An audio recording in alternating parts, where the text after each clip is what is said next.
I have lost GPS. There is a severe solar flare storm happening right now. You just have to be on the right row and the straight line. Things just got serious here in Nebraska.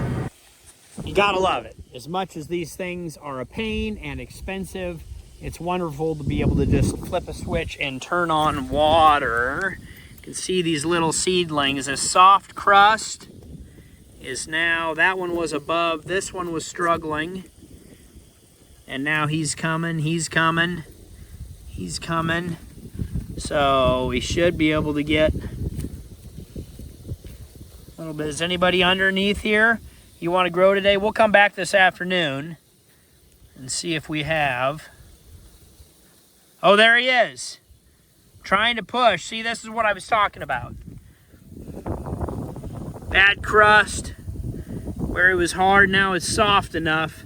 This guy will spike through and join his friends. One of the keys to grow good corn, have high yielding corn, is you want even emergence. You want everybody to come up at the same time. When I did plant this here, it was not strip tilled.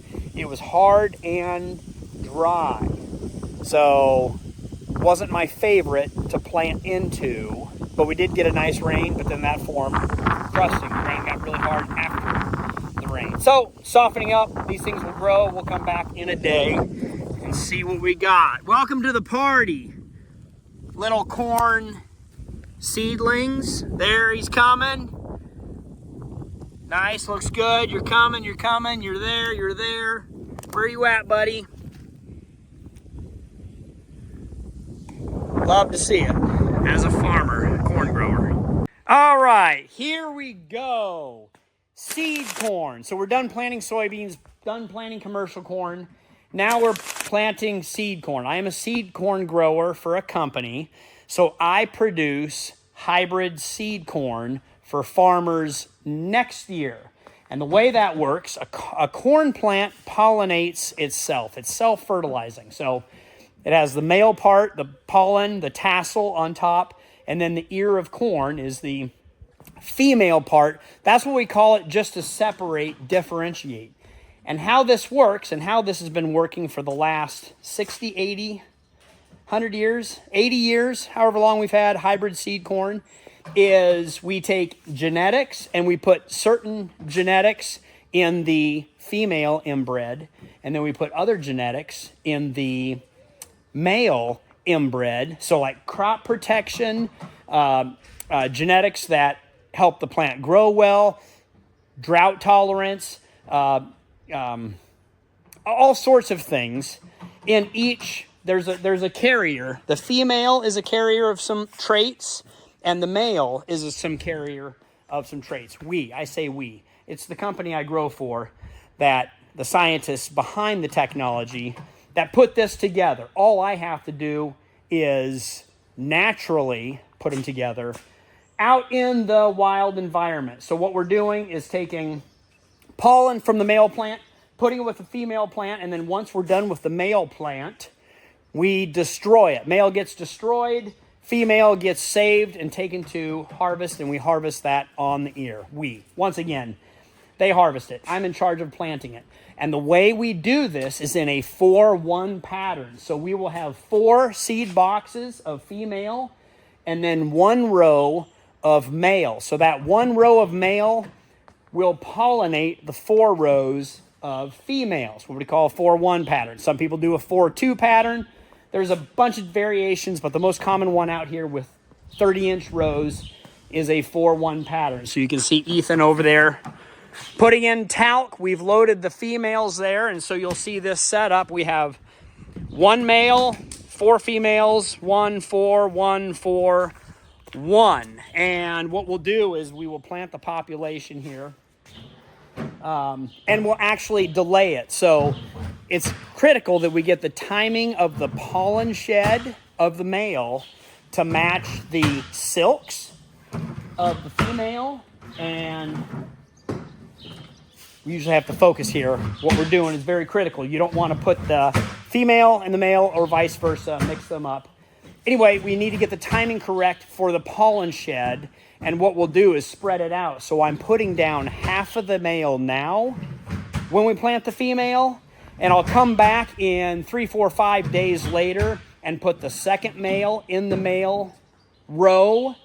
And that'll give us about a 1 week window of pollen shed to make sure we're shedding plenty of pollen to fertilize the female plants, if that makes sense. So half rate of male now, and then the other half later.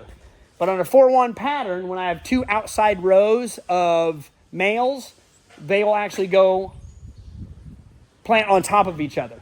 So half rate in the middle, and then a half rate on the outside. So 25% male. We will dial that all in the monitor.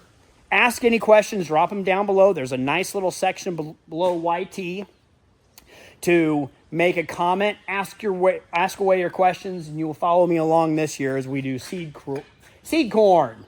Ethan, you've done this before. I don't think you've ever planted it before, but you've been a detasseler. You've been around seed corn harvest, planting, detasseling, cutting, pulling. Machines. You've run machines, so you're familiar with it, but this is actually your first year of actually planting it. You know how critical it is, so you can be laser focused, and then any questions, just stop, and I'll help you. It's no joke. I mean, this is critical to making the next year's seed, the next combination, so be very careful. Yes, so we want purity, so we're doing our best over here. Also, we have surrounding cornfields that could contaminate, and what we do is we isolate away from those fields, and then we put in those 16 border rows all the way around of this male. So when that male starts dropping, when the silks start receiving, if the wind blows in, that pollen shed will cover my female plants and keep them pure and specific. Corn is a wind-driven, it's wind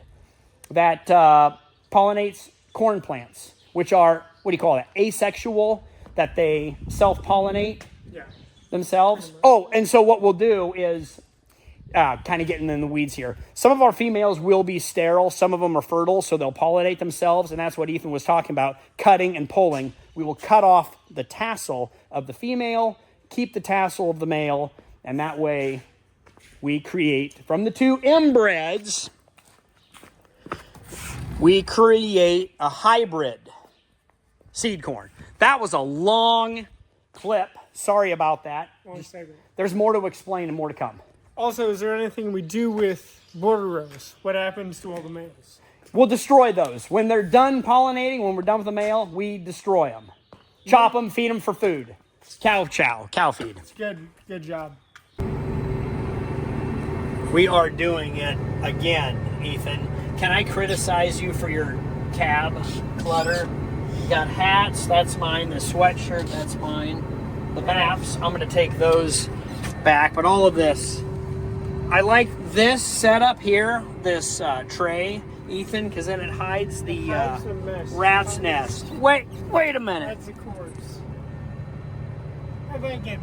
Whose is that's yours, but that's from lunch yesterday. You need to clean your cab out. I need to clean my cab.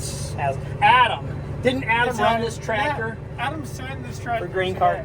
Okay, we're doing it. We're planting seed corn. What I have here is 12 rows that are 40,000 population, and then I've got these outside rows that are like 9,900, half of half, and then I've got inner rows that are just half of 39.5. That is 19,000. So it's working correctly, but it's warning me that those rows are low.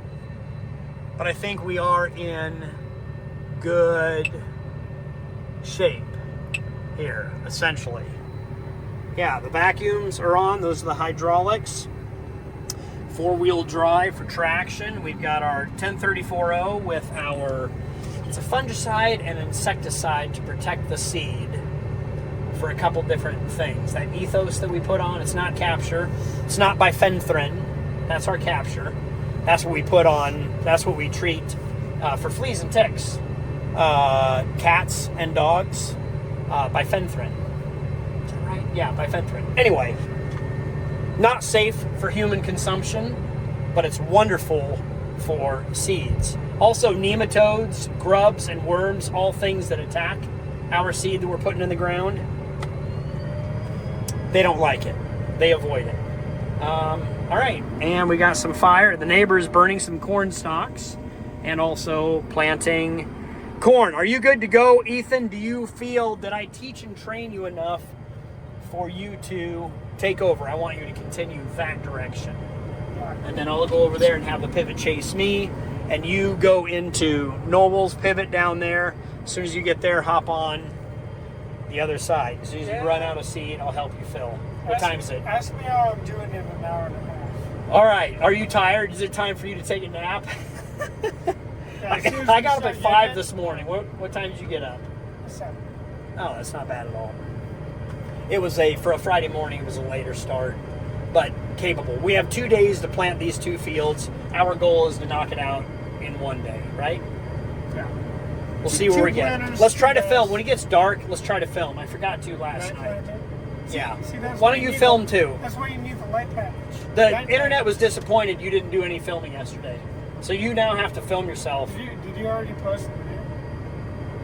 But I can picture the comments already. In Do the you want future, more? They're angry in the future. Yes, future anger. Do you want more of Ethan?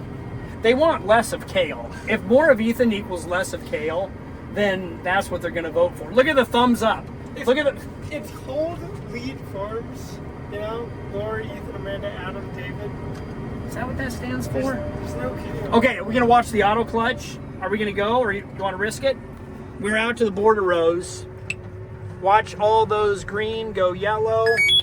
Can't see anything. We're golden. We're planting. Essentially what happened is I drove around the entire field and built a map on my GPS. And I told the computer, oh yeah, there it is. There's the map. I told the computer to only plant in the green, do not plant in the gray. So that is our border boundary, and it will only plant in the boundary. Oh, here, this is all isolation right here. I grew soybeans here, so we are protecting against the neighbor's corn so that pollen doesn't contaminate our crop over here. We have all of this distance that has been scientifically studied and proven that that pollen has a very minimal likelihood of getting over here and contaminating. Plus we have these 16 rows of male border. These are our troops, our soldiers, and their pollen will hit this seed before the neighbors will. I'm not even paying attention to driving. Good thing we have auto steer. Are we lined up? Are we doing? I'm not used to this tractor. Back up. I should back up, but I didn't. Sorry, Dad. Yeah, you've got your grandson, Ethan. Dad is no longer with us. That's why I looked up to heaven above. Dad would like it neat. The neat thing is I get to tell you about Grandpa and tell you stories about Grandpa. To tell you exactly what he wanted. He likes it neat, orderly, and concise. Yeah, I'm just glad I got to know him, so I know firsthand he's very orderly and precise. Forgot to turn the 1034 O off. Yes, he was very particular, very precise. He loved auto steer. He loves auto swath, so that it's just dialed every single time. Way too long of clip. Hopefully the editing team edits it out. My goodness, 5 minutes and 50. Okay, there it is. That's the next video right there. There we go. All right. Things just got serious. Documentation purposes only. I have lost GPS. I have no auto steer, so I'm driving manually. There is a severe solar flare storm happening right now. I got Ethan over there sitting in the tractor. He has GPS issues. I got on X, and a lot of people, a lot of farmers trying to plant are tweeting out their experience of no satellites, no GPS. So there are some guys, some farmers that have markers on the end of their planters that go out and they'll mark a line for them to drive. And most commercial corn guys and soybean guys, you can drive and plant with your planter, not too big a deal. But as I said earlier in this video, it's very critical that I put the males and the females in the right row and not get off. But I can see the old soybean row that I have, so I can follow that. When I first started farming 25 years ago, we didn't have GPS, and I farmed with markers, so I got pretty good at driving the tractor and planter straight. So I am just tapping into my old school knowledge that Dad taught me, to be able to, before he let me have auto steer and he let me plant for about 5 years, I had to drive straight before he would just turn me loose because it was very particular for him. So not good, kind of critical, but I'm gonna power through. Got to focus here. I'll try to record film, but it sounds like we're gonna have no internet, no GPS through the foreseeable future, at least through the weekend, until it rains again. Here we go, counting rows, driving straight. Really proud of you, Ethan. This is pretty incredible. I would never do this to a first generation or a beginning farmer. Being able to drive your tractor. If you feel comfortable doing this, keep doing it. If you don't, stop, get out, ask questions. I'll come over here and help you. But you're really doing a very good job driving straight. Papa Kurt would be proud of you for sure. I'm super proud of you. You have a couple hours under your belt. Just keep going. Like I said, if you have any questions, concerns, thoughts, we have 0 GPS. Oh, sorry. Yeah, I kind of need to see now. So, yeah. 100% driver. It looks good. It's a little wiggly, but we can stand a little bit of wiggle. You just have to be on the right row and the straight line. So things just got serious here in Nebraska. If you get GPS back in, or if I get signal, I'll let you know. Yeah, unlikely with the flares, but we'll see. Yeah, I guess they're double X solar flares, whatever they're called, but this might hit the market Monday and see some fireworks. But what's your prediction? Market shooting up or pretty bearish? Never underestimate the American farmer, but there's also rain coming in Monday, Tuesday, so it's going to be a wild weekend. Let's just do our best. Focus. Let's focus on the present, not worry about tomorrow. Yeah. All right. Good job, bud. I'll get in my planter.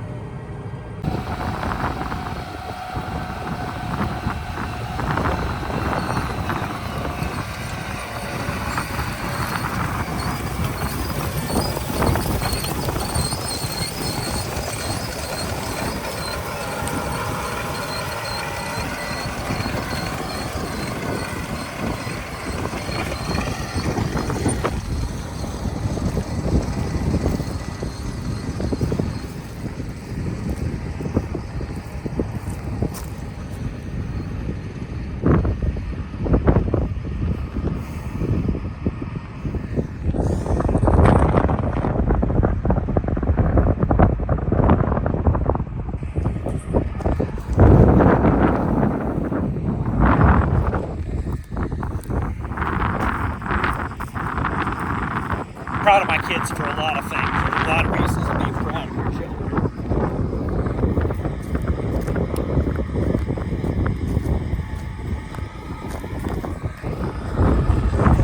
I know driving with auto steer shouldn't be that big of a deal, but for this operation, it's pretty critical.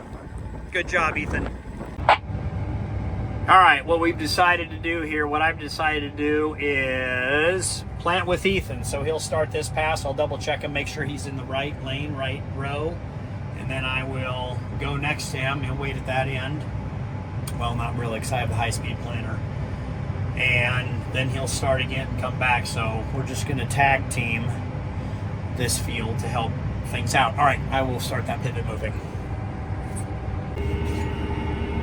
Sun went down, solar flares went away. I'm not seeing any aurora borealis, which is just fine. Apparently you can see some in Missouri and as far south as Kentucky. Not too much here, but I did get my GPS signal back. We can plant at night with no fear, or not much fear. Ethan's out of seed. He shut his tractor down for the night. I have 1, 2, 3 passes to make, and then I get to go home. It's 10 o'clock and eat supper. go to bed.